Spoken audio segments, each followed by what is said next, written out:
Okay, so this is the correct way to repair these types of drywall cracks.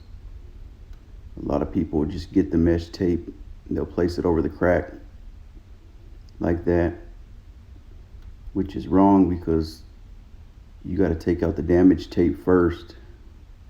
If you tape over it like that, the damaged tape that's under it isn't bonded to the sheetrock anymore, so it's just going to come loose again. So you really didn't repair nothing. You got to bust out all the damage, take out the damaged tape, all the loose chips, remove all that before you put any mesh tape down again. So right here I'm going to bust it out. Fairly simple. It's already loose, it's going to pop right out.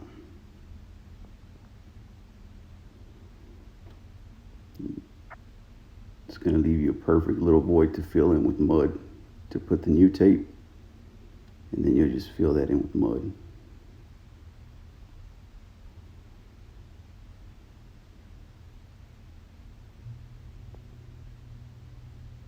Very simple.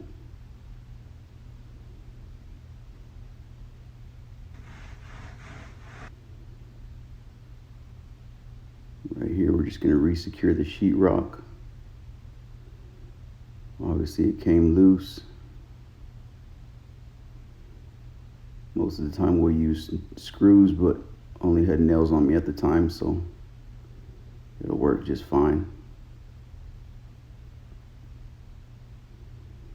I like to double it up. You don't have to. It's just something I do.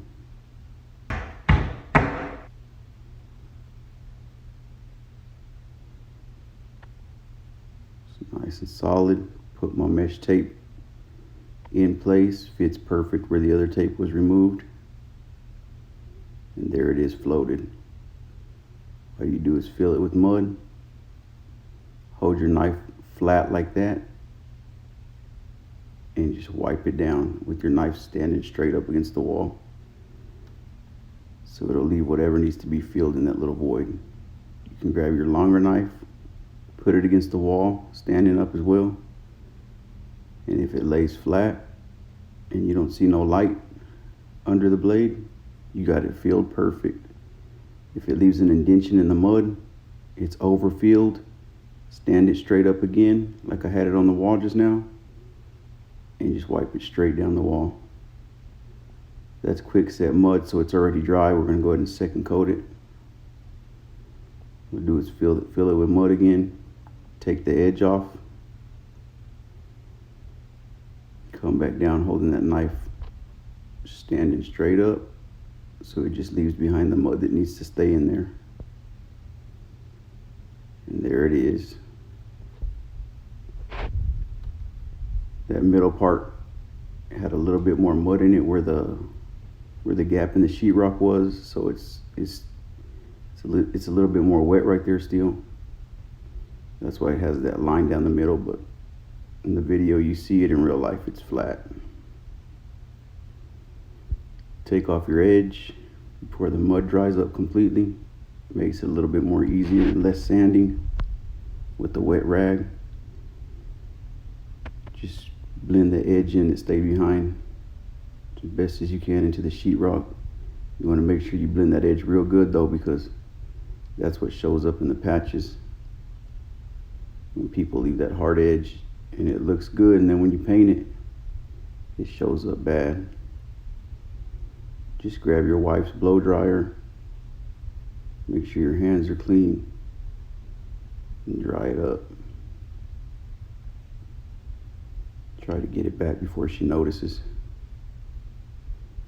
That one right there is the blow dryer 5000. It has 13 settings on it.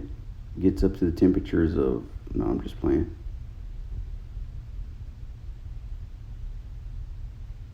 And there it is. Flat. Give it a light sanding with the sanding block. It was already flat, but we'll check it. If you do have a hump, Your knife will rock on it when you stand it up like that. You just got to sand that hump out. This one's flat, no light, no rocking on my knife. When I checked it, I didn't see any light through it, and it didn't rock, so it was good to go. This is the texture pump I use. Not going to advertise it or say the name, but you can Google it, texture pump. I like it because it doesn't spray much overlap onto this knockdown texture. When you get new texture onto the existing texture, that's when your patch is going to start showing up with this kind of texture. Other textures, yeah, some other ones you do want to blend in. With knockdown, you don't want to get too much on the existing texture, and when you do, you can just dab it off before you knock it down with another wet rag. I don't like to use a hopper, too much overspray, and you can't really control it too good where it's going to go. It shoots too big of a, covers too much of an area. With that little pump, I can pretty much control how much I want to put and where I want to put it. As long as you mix your mud right, it'll come out perfect. After that mud dries up for about 5 to 10 minutes, I get this plastic shield. It has a curve in it, if you can see it. You want to make sure where the curve goes in, that's the part that you're dragging against the wall. You don't want the 2 points on the ends touching the wall. So you want those flaring off the wall, or it's going to drag and leave a line inside your texture. Once it's sat up, once that mud sets up about 5 to 10 minutes, you're good to drag it.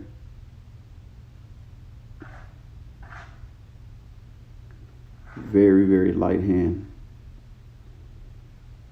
You go too hard, you flatten it out too much. Less pressure is better, and then apply more if needed.